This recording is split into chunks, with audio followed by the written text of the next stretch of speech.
Good morning. God say share this. He shared with me something that it was set up to happen, but it won't because I declare and decree over it. And I was going to go to sleep on after I prayed on it. God wanted me to get up and share it because we bless each other by the word of our testimony just to see how good God is and how much power we really have in our words. God showed me in the area, it was on a street called First Street. And it was a busy town. And there was a woman waiting to get picked up by her relative. I don't know, sister, aunt, God didn't show me all of that. So the car came, and there were 3 gentlemen in there she never seen. They were dressed like they were surfers or something. Like, who are you all? And where's my sister? And why you have her car? Very, very, nice and, very generous. Hey, no, we were told to pick you up. She's somewhere with us. And they just had some type of bogus story. It was very convincing. So she met up with her other relatives, maybe like 2 more. And she got in the car like, what are you doing with her car? Why didn't she come? Oh, she's good. She told us to buy you some food. We bought food. God even showed me the food. They bought Subway sandwiches and all kinds of things. And each kind of sandwich from the sandwich shop, just to be very generous. So try to con with food. Like, you had a long day. Okay, you all ready to eat. Okay, whatever. And she was riding with these other family members. And they're looking around trying to figure out, okay, is this worth trusting? Too late. We are in a car. And that was these guys' agenda. Once you're in the car, that's it. They got 2 on each side of the door and 1 driving, so no one can leave. And these are very strong, bodybuilding, type of men. So it wouldn't be easy to try to get away from them. So they made a quick stop. And they said, oh, we're going to see our dad. They are very fortunate. They had a mansion. And they went to go see their father. And the one was in the back seat questioning everything. She was like, well, I'll sit out here in the car. And they were looking at each other like, that's not the plan. You're supposed to go inside with us. But how can we say that to you and have you to not feel uncomfortable with that? We really want to lure you into this house. So they try to be more convincing, very generous, nice community. No one knows anything in the community. Hi, bye. The homes are like maybe, 300 feet away from each other. And so what happened was we went, all of them went inside. They convinced her. So they were amazed by the size of the house and their love for their dad. And the father had 2 more brothers that came out of nowhere in the house. And they were like, we love you, Dad. We miss you, Dad. All of a sudden, things begin to change just a little bit. They still being courteous, but they asking them a lot of questions about themselves. And the reason why they was asking questions about a lot of questions about the women was to find out more about their lives so they could know what to do to cover things up. Okay, you live in this area? Okay, where do you go to church? Okay, so we know you're surrounded by this type of people. Okay, where do you work at? What do you do? They were asking so much information just to cover up their tracks. And one sister felt like, okay, this is not good. We did not sign up for this. So what she did was she opened the door, and that was alarming for them. Uh-oh, she's about to escape. So one of them came towards her, and she saw a neighbor coming outside. So she tried to keep talking to the neighbor so she can't escape. And he couldn't do anything in front of the neighbor because no one knows what they do. Because their home is so big, no one can hear. No one sees anything. So she wound up escaping. She was on First Street. She made it all the way to 4th Street. These are some long streets. So many people on the road, so many people driving, so many buses. It's like a city, and it was very busy during rush hour. So it's like hundreds of people outside waiting to get home. Metro, driving, traffic, cabs everywhere. And she had on this royal blue shirt. So she realized, wait a second, I'm going to have to disguise this shirt because this shirt stands out. He knows I'm wearing royal blue. So she didn't know how he was going to try to find her, look for her, whether through car, on feet, on bus. She just know she had to keep going forward. She wound up seeing her mother, and she told her mother, we are at this house, and we wound up, being lured to go there, but I made it out. So she didn't want to tell her mother. She wanted her to panic. She was like, that's why I'm running to get away from here. And her mother told her, well, let's get in the Uber. Let's get in the Lyft so we can get to where we got to go faster. So that was their plan. And two women said, well, we heard your conversation about a man looking. We saw some man looking strange with this outfit on. And she was like, that's the guy. She said, yeah, he's not that far from where you are. So he's like right on your tail looking for you. He's that near. You need to get out of here. And God wakened me to declare over that family a decree. And it was very heartfelt at first. How something could happen like that and just like, oh boy, okay. And God said, pray, because God showed me the weather. It was very sunny. So that was set up to happen in the summer or spring of this year. And these gentlemen were doing that for some time during that time of year. They would go and lure women in their cars or lure them in their car, surround them in it with other brothers where you can't go anywhere, but they're so generous. That's how they get you. They're rich and they're generous. So it's like, what do we want to do with you? We could get whoever we want. But that's the thing. They kidnap and kill. And God showed me that, no matter what area it was in, that's what God was showing me, to lift up these women, lift up these men, and cast that down, that would never, ever happen. In Jesus' name. And I was saying to God, okay, I'm going to get to it. I'm going to record it. I'm going to record it. And God said, Kanisha, I want you to get up and record it now. You know why? Because you never know who's listening. One of you women could be the people or the person that need to hear to relate to your people. So, God's words go into an effect. That's why he was urging me to get on here and say something. It's not just getting on YouTube, talking, not just going to preach. This is really helping people, sparing people, blessing people with the power and the love of God, always. So that was set up to happen to a group of women who were related. And that's how it started. The other sisters were like, okay, where's our sister?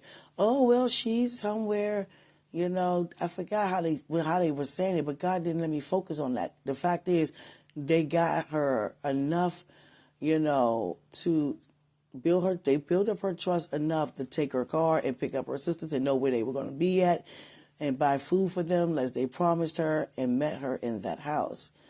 And when they all got in there, one of them made it out. She was not having it. She was not having it. They were like, this one asked too many questions. And things like that happen all the time. It's not to be afraid.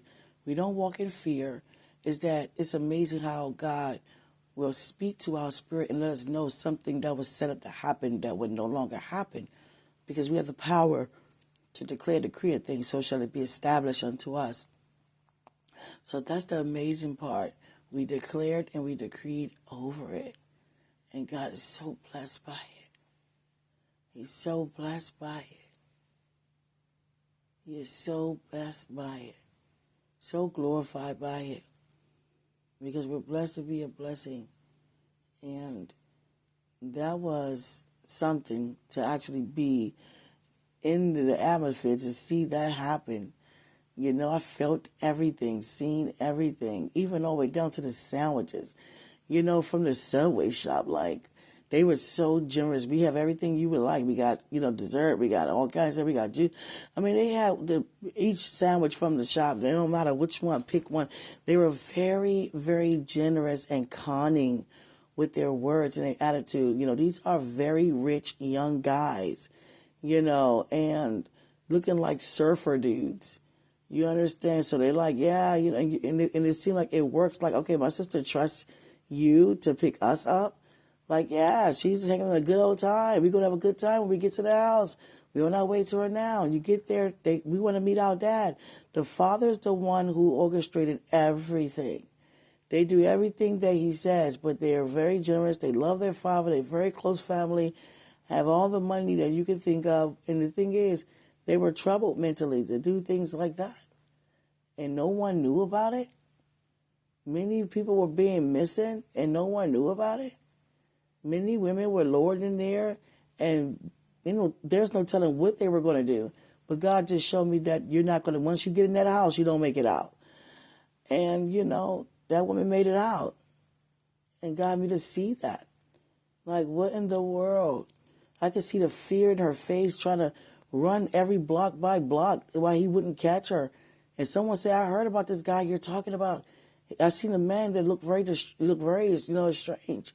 He's looking, he's walking around looking. He look like he's searching for someone. That's the one you're talking about.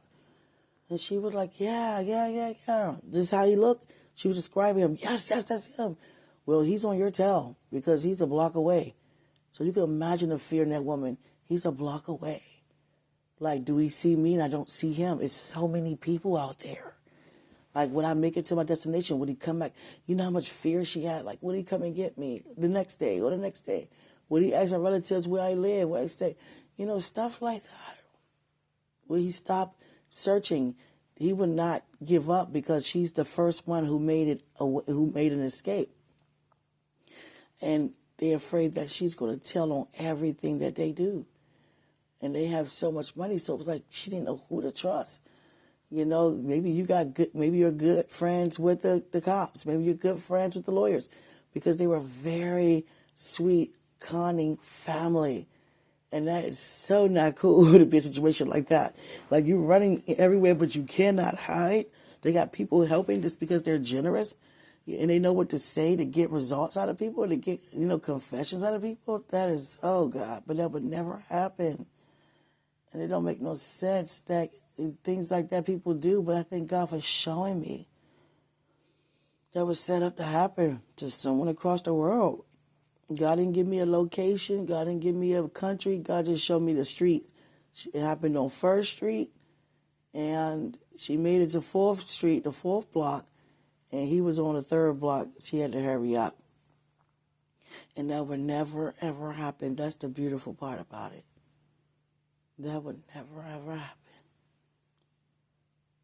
That's where the power is. Those guys was set up to start doing something like that during the summer and spring. So many women, and that will never even happen. So whoever those gentlemen are with their father would not even have a thought to even do something like that. That's the beautiful part about it God wanted me to share. That would never even be a thought in their mind. That's what the devil had set up. The weapon was formed, and it would never, ever prosper against them. Isn't that amazing? And when God showed me things that were set to happen across the world, they're like warnings. But it's like, oh my goodness, I don't want to be there. I don't want to see these things. But I thank him for showing me so I can declare and decree over it. But he takes me there right while it's happening in the future. Takes me to the future and show me what's set to happen, how it's going to happen. And the people it's happening to. And I'm like, oh, come on, God. Some stuff is very treacherous. I was like, okay, God, okay. You want me to get on here and share it? It's amazing how a lot of things set to happen and you can just walk past a person and they're not even aware what was going to happen because you declared over it. And it's never to tell anyone what was set up to happen. God showed me that also in a dream. If you was ever mention something like that, people would be like, oh, that's something how can you believe something you never even encountered? Because you decreed, so it never encountered. So they never did. So all of that being said, it's amazing. You don't go around telling somebody what was going to happen because the thing is, the importance is, it's not happening. So it's amazing. A lot of faces you forget anyway within the time, but it's new, it's fresh, it just happened to me. And I'm like, God, I don't want to go back to bed now. But I thank God for me being obedient and shared it with you all. So that was set up to happen in the summer and spring with these brothers. There's about 6 of them, and it takes 3 of them to drive around and try to lure people in, or have an invitation to your ride. And they know how to pick the women.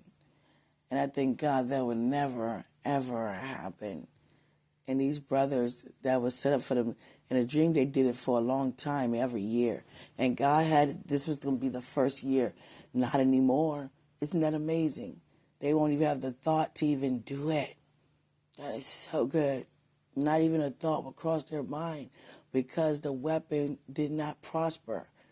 You know, it was formed, but it was cast down.